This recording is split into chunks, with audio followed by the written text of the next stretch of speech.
Hello, welcome to academics. बच्चों, आज के इस वीडियो में हम बात करने वाले हैं फिजिक्स बुक का कैसे हम कंप्लीट सिलेबस करें।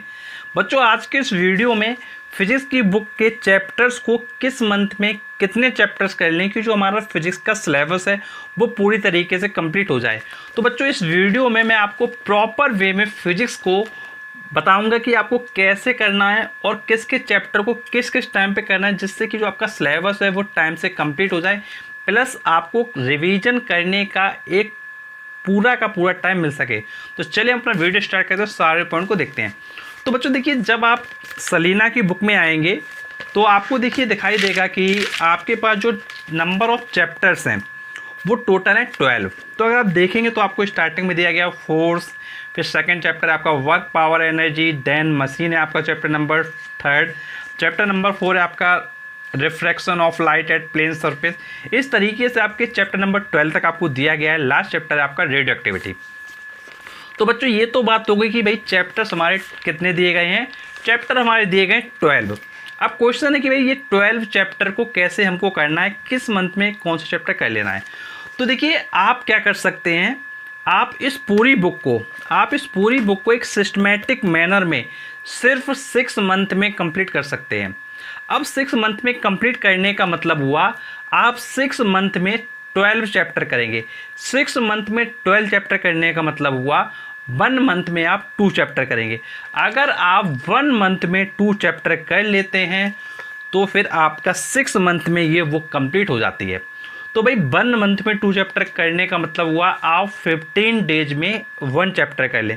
तो बच्चों, 15 डेज में 1 चैप्टर करना काफ़ी इजी है और आप इसको कर ले जाएंगे। तो बच्चों, अगर हम आपसे बात करें कि अगर कोई बच्चा अपनी प्रिपरेशन स्टार्ट करता है जून से, अगर कोई बच्चा स्टार्ट करता है कि भाई मैं जून से पढ़ाई करना स्टार्ट करता हूँ और प्रॉपरली पढ़ूंगा, तो भाई अगर आप जून से स्टार्ट करते हैं तो भाई जून, जुलाई, अगस्त, सितंबर, अक्टूबर and last one is November. मतलब आपका जो सिलेबस है वो नवंबर तक आपका क्या है, कंप्लीट हो जाएगा। अब नवंबर तक सिलेबस कंप्लीट हो जाएगा तो फिर उसके बाद आपको क्या मिलेगा, दिसंबर, जनवरी और फरवरी। तो आपको पता है कि भाई नॉर्मली जो एग्ज़ाम आपके होते हैं वो फरवरी में होते हैं। तो मोस्टली जो आपको मंथ मिल जाते हैं रिवीजन के लिए वो मिल जाता है दिसंबर एंड जनवरी। फरवरी में आपके पेपर स्टार्ट हो जाते हैं। तो भाई आपके पास 2 मंथ रिवीजन के लिए भी मिल जाते हैं। तो बच्चों, 6 मंथ में इस बुक को भी कंप्लीट कर लिया आपने और 2 मंथ देकर आपने क्या रिवीजन भी कर लिया। और अब बात यहाँ पर ये आती है कि भाई जो हमारे 15 डेज हैं, जिसमें 15 डेज में हम 1 चैप्टर करेंगे, 1 मंथ में हम 2 चैप्टर करेंगे और 6 मंथ में हमने 12 चैप्टर करेंगे। तो भाई 15 डेज में कैसे हमको अपना चैप्टर कंप्लीट करना है। तो बच्चों देखिए, 15 डेज में अगर मैं आपसे बात करूँ तो देखिए, सबसे पहले तो आपको दी रहती है बुक में चैप्टर की थ्योरी। जैसे आप ये चैप्टर देख रहे हैं तो यहाँ पर क्या, ये 4th चैप्टर दिया गया, चैप्टर नंबर 1। यहाँ पर क्या इसकी थ्योरी दी रहती है। अब थ्योरी के बाद इसमें क्या है बेटा आपका, जैसे इसमें क्या पार्ट ए दिया गया है। पार्ट ए के बाद जब आप आगे टर्न करेंगे तो देखिए यहाँ पर क्या है, एग्जाम्पल्स आपको गिवन है पार्ट ए के। अब एग्जाम्पल्स के बाद आप आगे आएंगे तो आपको दिखाई देगा इसका पार्ट बी, आपको दिखाई देगा पार्ट बी। अब इसके बाद फिर आप आगे आएंगे तो फिर से आपको देखिए एग्जाम्पल दिखाई देगा, ठीक है। फिर इसके बाद आपको दिया गया बेटा यहाँ पर देखिए पार्ट सी। ध्यान से देखिए, ये दिया आपको पार्ट सी। तो पार्ट ए हो गया, पार्ट बी हो गया और ये पार्ट सी है। अब पार्ट सी के बाद फिर से इन्होंने क्या एक्सरसाइज दे दी है। अगर मैं आपसे कम शब्दों में बात करूँ तो भाई 15 डेज हैं, चैप्टर 1 है और 1 चैप्टर में कितने पार्ट है आपके, 3 पार्ट है। मतलब 15 डेज में आपको 3 पार्ट करने हैं। 15 डेज में 3 पार्ट करने का मतलब है आपको 1 पार्ट 5 डेज में करना पड़ेगा। आपको 1 पार्ट 5 डेज में करना पड़ेगा। मतलब आपको क्या करना है, आपको सिर्फ एक काम ये करना है, जो भी आपका चैप्टर गिवन है, जैसे ये चैप्टर नंबर 1 आपका 4th गिवन था, इसमें आपके 3 पार्ट हैं। तो आपको क्या करना है, जितने भी आपके पार्ट गिवन है उनको आप 15 डेज में डिवाइड कर लें। जैसे हमने यहाँ देखा कि भाई हमारे पास यहाँ पर क्या है, 3 पार्ट है, part A, part B, part C. तो 3 पार्ट हमको करने हैं 15 डेज में। तो पार्ट 1 हमको करना है, पार्ट ए हमको करना है अपने 5 डेज में, पार्ट बी करना है फिर से नेक्स्ट 5 डेज में, फिर पार्ट सी करना है हमको नेक्स्ट 5 डेज में। तो 15 डेज में हमारा चैप्टर नंबर 1 फोर्स कंप्लीट हो जाएगा। और एक बात ये भी ज़रूर ध्यान रखिएगा कि जो ये हमारा पार्ट है, पार्ट में सिर्फ हमारा थ्योरी नहीं है, पार्ट में यहाँ पे हमारा थ्योरी नहीं है। पार्ट ए में हमारा जैसे थ्योरी कंप्लीट होता है तो हमारे पास क्या है, सॉल्व प्रॉब्लम दी रहती है। देखिए यहाँ पर सॉल्व प्रॉब्लम भी हमको सारी करनी है। और सॉल्व प्रॉब्लम के बाद आपको क्या, ये देखिए बैक एक्सरसाइज भी दे रखी होती है। तो आपको क्या करना है, ये जो आपकी थ्योरेटिकल पोर्शन है, उसके बाद आपका ये जो सॉल्व प्रॉब्लम है, उसके बाद आपका जो ये बैक एक्सरसाइज है, आपको इन तीनों चीज़ों पर फोकस करना है। सिर्फ ये नहीं कि भाई हमने थ्योरी पढ़ ली और हम सोच रहे हैं कि भाई हमारे पास टाइम मिल गया, अब तो हम बिल्कुल फ्री हैं घूमने फिरने के लिए। तो भाई चैप्टर को प्रॉपरली करोगे तब हम कहेंगे चैप्टर तैयार है, और उसी के बाद हमारे नंबर्स आएंगे। और अगर हम सिर्फ ये सोचते हैं कि भाई हम नॉर्मली क्या है अपना थ्योरी पढ़ लिया और बाकी चीज़ों को छोड़ दिया, तो भाई नंबर्स ऐसे नहीं आएंगे। सेम काम आप क्या है फिजिक्स के अलावा जो आपके अदर सब्जेक्ट्स हैं उनमें भी आप कर सकते हैं।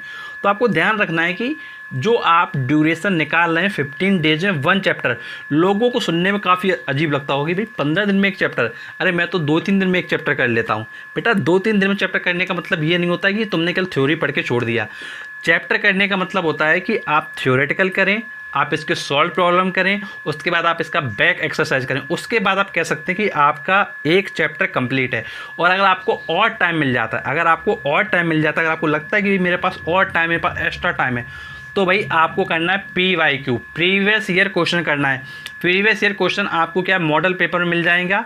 आप क्या कर सकते हैं, ये सलीना की बुक के साथ में जो प्रीवियस ईयर की जो बुक हो, जो आपके मॉडल पेपर की बुक हो, आप मार्केट में जाइएगा, आपको मॉडल पेपर की बुक मिल जाएगी। आप क्या करें, प्रीवियस ईयर के जो क्वेश्चन होते हैं, जैसे आपने पढ़ा चैप्टर नंबर 1 फोर्स, तो चैप्टर नंबर 1 फोर्स के आप क्या करें, प्रीवियस ईयर क्वेश्चन देखें कि भाई 2017 में कौन सा आया था, 16 में कौन सा आया था, 15 में कौन सा आया था, उनको करें और देखें कि भाई आप कितने क्वेश्चंस कर पा रहे हो।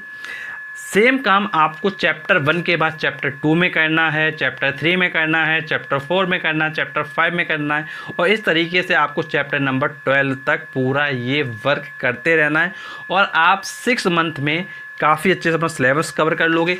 और बेटा 6 मंथ में जब आपका सिलेबस कवर हो जाएगा, फिर उसके बाद आप 2 मंथ जो आपके पास बचेंगे उनमें आप रिवीजन कर लोगे और काफ़ी अच्छे से आपकी प्रिपरेशन हो जाएगी। और एक ज़रूर बात ध्यान रखिएगा, जो सबसे इम्पोर्टेंट जो मैं आपको लास्ट में बता रहा हूँ वो है, जब भी आप ये चैप्टर पढ़ते हैं, चैप्टर 1 जैसे आपने पढ़ लिया, फिर जब आप चैप्टर 2 पढ़ते हैं, आप चैप्टर 2 पढ़ लिया, फिर जब आप चैप्टर 3 में आते हैं तो एक बार 1 और 2 को रिवीजन दे लें।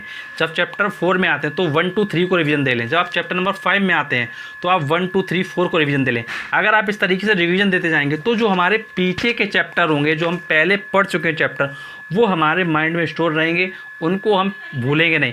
अदरवाइज़ क्या होगा, हमने जो पहले पढ़ा होगा वो हमारे माइंड से स्किप कर जाएगा, वो हमको प्रॉब्लम करेगा, फिर हम सोचेंगे कि भाई हमको जो पहले का पोर्शन है वो हमको तैयार नहीं है। तो इसलिए पहले का पोर्शन तैयार बना रहे, पहले का पोर्शन हमारे माइंड में बना रहे, तो इसके लिए क्या करना है, आपको कॉन्टिन्यूअस वे में एक साइकिल के फॉर्म में रिवीजन करते जाना है। अगर आप एक साइकिल के फॉर्म में रिवीजन करते जाओगे तो डेफिनेटली आपके माइंड में वो सारे क्वेश्चंस होंगे, सारे पॉइंट्स होंगे। और ध्यान रखिएगा कि जब भी आप पढ़ते हैं, जो भी आपके पॉइंटर आते हैं, जो भी आपके पॉइंट्स आते हैं, उनके लिए आप एक क्या नोटबुक बना लें और एक अपना जो प्रॉपर नोट्स है उसको बनाना स्टार्ट कर दें। और नोट्स बनाने का तरीका ऑलरेडी मैंने आपको बताया था, उसका वीडियो आपको प्लेलिस्ट में मिल जाएगा ICSE 2023। इस प्लेलिस्ट में जाकर आप क्या प्रॉपरली देख सकते हैं कि भाई आपको कैसे नोट्स वगैरह बनाना है। और बच्चों कोई भी प्रॉब्लम होती है, कोई भी डाउट होता है तो आप नीचे कमेंट उसमें कमेंट करके पूछ सकते हैं। और जो लोग हमारे साथ सोशल मीडिया प्लेटफॉर्म से कनेक्ट होना चाहते हैं वो डिस्क्रिप्शन बॉक्स में जाएं और सभी सोशल मीडिया प्लेटफॉर्म के साथ कनेक्ट हो जाएं, क्योंकि वहाँ पर भी आपको काफ़ी अच्छे वीडियोस, काफ़ी अच्छे अपडेट्स और जो भी लेटेस्ट नोटिफिकेशन आते हैं वो सब कुछ मिलता रहता है। और आपसे मिलेंगे नेक्स्ट वीडियो, तब तक थैंक यू सो मच।